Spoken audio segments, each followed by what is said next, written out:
Hello, I'm Judy, the organizer and creator at Rescue My Space. Welcome back to my channel, and if you are new, welcome to my channel. So in today's video, I'm going to give you 3 simple ways to get rid of your photos. So without further ado, let's get right into the video. So before I get started, of course, I have to give you a backstory as always.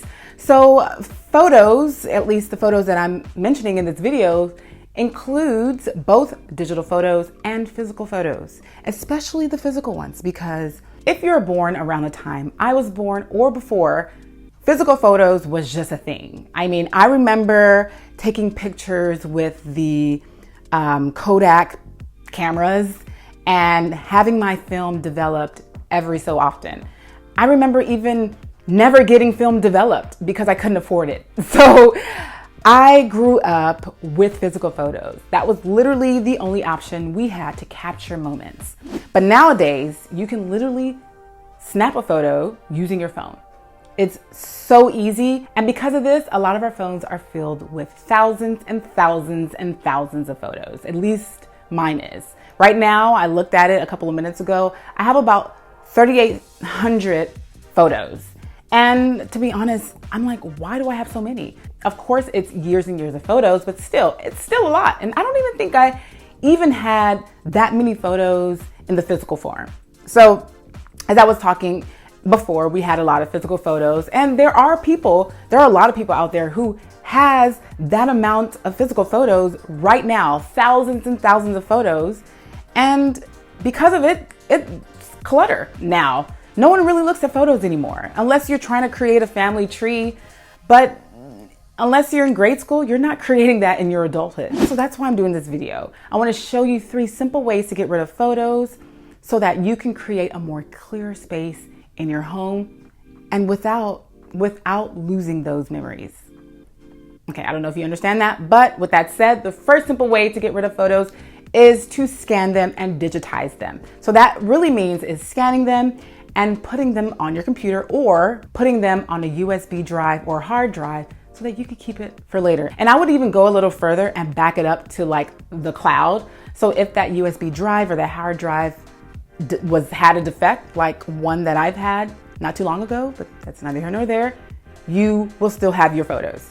So digitizing them is super simple, especially if you don't have so many. You can do it yourself at home. You literally just scan it and put it on your computer. So of course you can scan more than one photo of the same person, of different people at one time, whatever you want to do. I just want to show you guys how I like to scan and digitize my photos. So, and it looks just like the original. So I love it. Okay, now back to the video. Okay, bye. So why I like this method is because you still get to keep that photo without having it physically. So it's still that photo from 1988, the year I was born, but it's without having that physical photo that I never look at. So it's just an easier way to still have it without having it physically, and it looks the same. And if you wanted to print it out, you can still print it out and display it in your home. So it's just probably the easiest way to let go of those physical photos, but still have access to them. So it's nighttime now, and I probably look super tired and super oily, but I just got back from a NAPO meeting, and funny enough, one of our business partners is actually a photo organizer, and her business is called Precious Memories, and she organizes photos, which is so crazy because this video is all about photos and how you can get rid of them. So yeah, they scan and convert print photos, slides, and negatives to digital files, and they also can enhance scanned images from prints, slides, and negatives. So if you have really like distorted or discolored pictures, they can actually make it look really beautiful. And there's an example right here.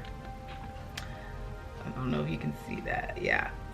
So the after photo is the one on the left. I'm not sure which way you're looking at it, but not the red one, the other one. So that's pretty awesome. Yeah, so if you're interested in getting rid of any of your photos, scanning them, getting them digitized, definitely check out her link below.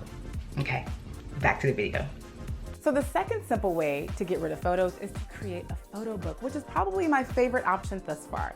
So I remember the first time I heard about creating a photo book, I was in awe because I couldn't imagine, for whatever reason, even though it was similar to an album, I couldn't imagine creating a book full of photos. I don't know why I couldn't. That was, back then when it first came out. But I think it's a brilliant idea, especially for those photos in your phone. So I have, like I said, so many photos, especially those of Sabria.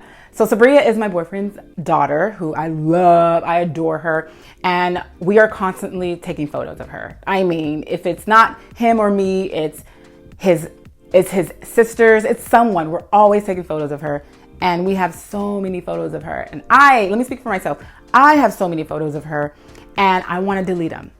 And I don't want to delete them because I don't like her or because I want to lose the memory. No, I want to delete them because I need more space in my phone.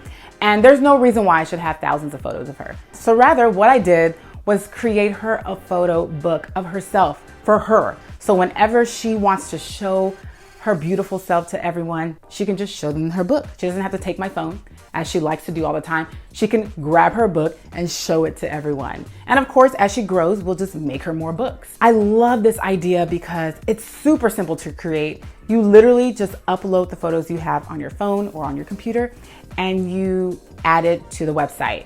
One of the websites that I'm using, Mixbook, they literally can chronologically add the photos to the book online, and without you really having to mess with it. Or of course, you can do it yourself and create the story you want the pictures to tell yourself. So it's a brilliant idea, and I love it. And as you can see, I have added so many photos of her in different stages. I kind of just mixed it in so she can kind of just see, be surprised every time she turns the page. I mean, I love her smile. I love her personality. I love her connection with her dad. And I want her to just see it for herself. And I'm not creating clutter for her at all. She loves this stuff. Like, I know her. She will love this. I cannot wait to present it to her. I'm still trying to finalize the book so that it's not perfect, but so that it has enough photos that kind of tell the story about her little life.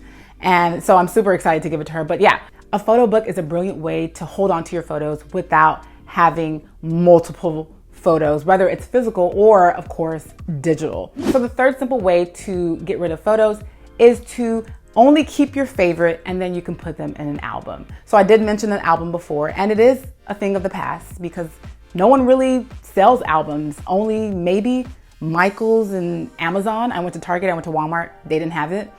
But albums are still great to have. I mean, some of us have so many albums, and I don't believe in having too many. I think having one or even two is a great number because you can just, if you're sitting around and you just want to be nostalgic, you can go through your album, you can create it, you can make it your own, you can craft it. So I think that's the fun part of the album. Having the album is kind of creating it to be your own. And of course, this album, rather than it being of your family or of family members you no longer care to talk to or friends that you no longer care to talk to, it can be a photo album of all your favorite physical photos or digital photos that you still want to hold on to. But of course, you have to keep them at a minimal. These are only your favorite photos. So apparently, I never like to smile. Look at both these pictures, that's me. I never smiled. Why, Judy? Why? So this does not include landscapes. It doesn't include those weird objects where you're questioning what that photo is about. No, it only includes your favorite photos. And for those other photos that are no longer your favorite, you can get rid of them. Or you can give them away to the people who are in the photo. Of course, you have to make sure you ask them if it's okay, because you don't want to send them your clutter. But if they say it's okay, you ship it on to them and you no longer have to hold on to it. That is my favorite. I love that. No more possession. Here you go. You take the photos. It's all yours. There's different ways to hold on to your photos without having them occupy space in your phone or occupy space in your space. So yeah, I hope these tips really help you create that. So let me know in the comment section below if your issue is photos. I'd love to hear from you guys and see if photos is the issue when it comes to clutter in your space or when it comes to just getting rid of them. Let me know. I wanted to say more, but just let me know. So you already know what time it is. If you like this video, please give it a thumbs up and subscribe. And thank you so very much for watching this video. And as always, I'll see you soon. Bye.